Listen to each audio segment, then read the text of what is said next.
Je voudrais, au nom de Monsieur le ministre de l'Économie et des Finances, vous saluer et vous remercier pour avoir accepté d'être présent à cet atelier. Permettez-moi, à cette occasion, de vous adresser, au nom de Monsieur le ministre, mes vœux de santé, de prospérité et de paix pour cette année 2021.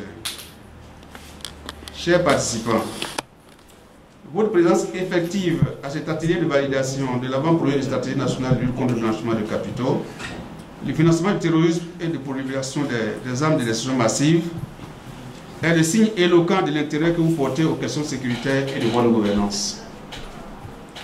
La rencontre de ce jour revêt une importance capitale en ce qu'elle constitue la fin d'une étape initiée depuis décembre 2018, à savoir l'évaluation nationale des risques et l'élaboration d'une stratégie de mitigation des risques identifiés. Elle marque également le début d'un autre processus, celui de l'évaluation mutuelle de notre pays prévu pour septembre 2021. Mesdames et messieurs, il convient de le rappeler, l'évaluation mutuelle est l'examen par ses pairs du dispositif national de lutte contre le blanchiment de capitaux et le financement du terrorisme sous l'égide du GIABA, du groupe d'action financière GAFI, du FMI et de la Banque mondiale. Aussi, pour préparer la dite évaluation mutuelle, l'État de Côte d'Ivoire a initié depuis 2018 plusieurs actions parmi lesquelles nous citerons la réalisation de l'évaluation nationale des risques et l'élaboration de l'avant-projet de stratégie soumis à validation ce jour. C'est le lieu pour moi de saluer au nom de Monsieur le ministre de l'Économie et des Finances l'ensemble des acteurs dont la bonne collaboration a permis d'obtenir ces précieux acquis. Mesdames et messieurs, il convient de souligner que la stratégie nationale en cours d'adoption se rapporte à un objectif beaucoup plus grand que l'évaluation mutuelle de septembre prochain, étant entendu qu'elle concerne les 10 années à venir. Ainsi, outre la réussite de l'évaluation mutuelle, il s'agit de mettre en place un système pérenne de protection du secteur financier national en particulier et de l'économie en général. Une fois adoptée, la stratégie nationale devra être mise en œuvre dès les semaines à venir en vue d'atténuer les risques identifiés au cours de l'INR.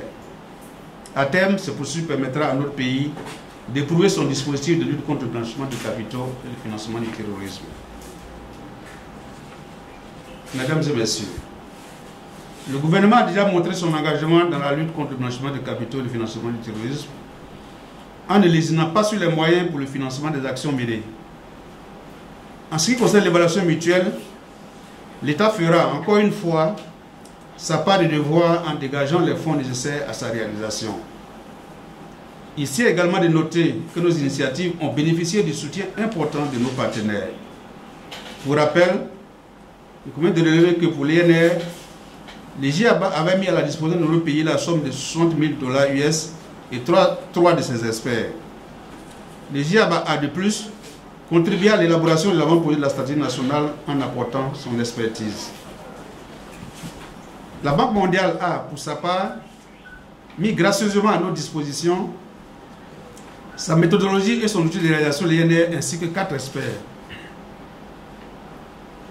Il importe également de saluer l'appui technique d'Expertise France dans l'élaboration de la stratégie nationale.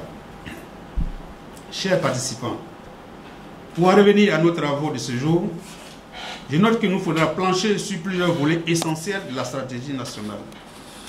Il s'agira notamment de préciser les contours définitifs de la stratégie et d'en définir le calendrier détaillé ainsi que les organes de mise en œuvre.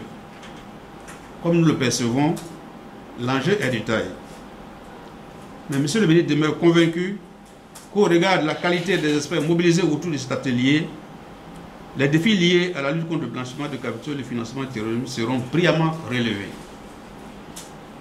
C'est sous cette assurance que je voudrais mettre un terme à mon intervention et ouvrir, au nom de Monsieur le ministre de l'Économie et des Finances, l'atelier national de validation de la stratégie nationale de lutte contre le blanchiment de capitaux, le financement du terrorisme et de la prolifération des armes de destruction massive de la Côte d'Ivoire. Je vous remercie.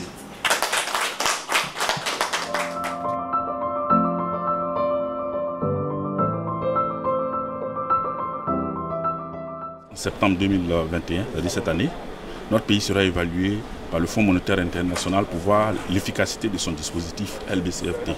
LBCFT, c'est lutte contre le blanchiment de capitaux. Donc, environ chaque 10 ans, la communauté internationale, notamment le GAFI et accompagné des institutions de Bretton Woods, procède à l'analyse du système de chaque pays, à peu près, et ça donne lieu à un classement, liste noire, liste grise et autres.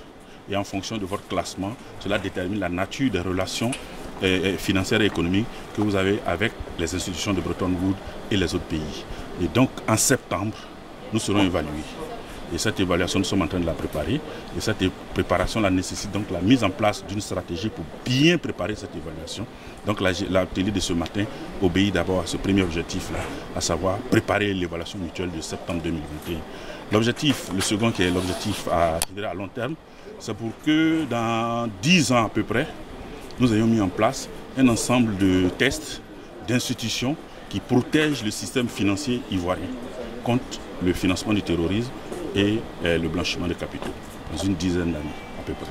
Voilà les deux objectifs majeurs que nous visons ce matin à travers l'atelier pour élaborer cette stratégie nationale-là qui va être implémentée pour résoudre les problèmes que nous avons pu constater à travers l'évaluation nationale des risques.